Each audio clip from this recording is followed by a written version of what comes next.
আসসালামু আলাইকুম বন্ধুরা, আপনারা কেমন আছেন?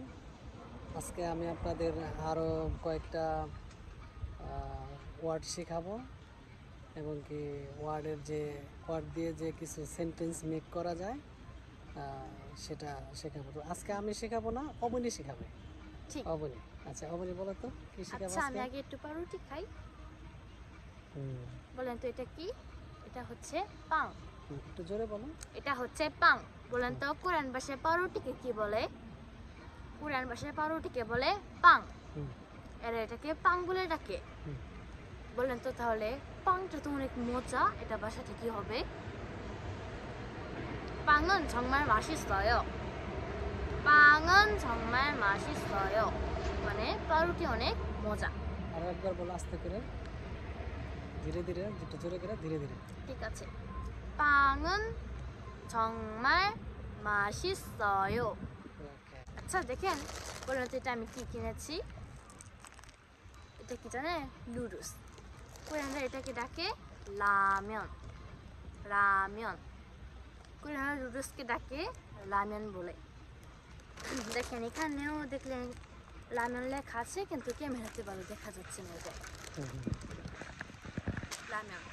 원래 라면도 하면 이렇게 센텐스 बना이. 저는 라면을 정말 좋아해요. 저는 라면을 정말 좋아해요. আমি 라면কে অনেক পছন্দ করি। আচ্ছা আরেকবার বলি। 저는 라면을 정말 좋아해요. 저는 라면을 정말 좋아해요. আমি নুডলস অনেক পছন্দ করি। ওকে, আমি নুডলস কিনেছি। 나는 이 라면을 샀다. ওকে, আরেকবার বলো। কিন্তু 샀다 একটু কেমন করে বলতে গেলে কিনেছিলাম এরকম। আমি বলি যদি আরো অতীত করে বলতে চাও তাহলে 나는 라면을 샀었다.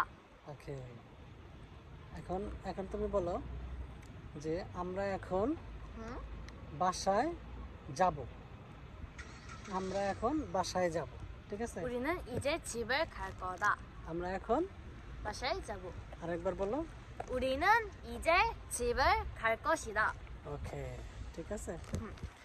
তো বন্ধুরা, আমরা আজকে মোটামুটি 3টা ওয়ার্ড শেখাইছি এবং কি 3টা ওয়ার্ড দিয়ে কীভাবে সেন্টেন্স মেক করতে হয় সেটা আপনাদের দেখাইছি।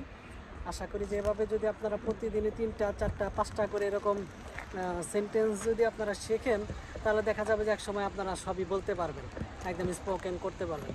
সঠিক। তো ঠিক আছে, পরবর্তীতে আবার দেখা হবে নতুন কোনো ভিডিওতে। সে পর্যন্ত সকলে ভালো থাকবেন। Bye bye. Bye bye.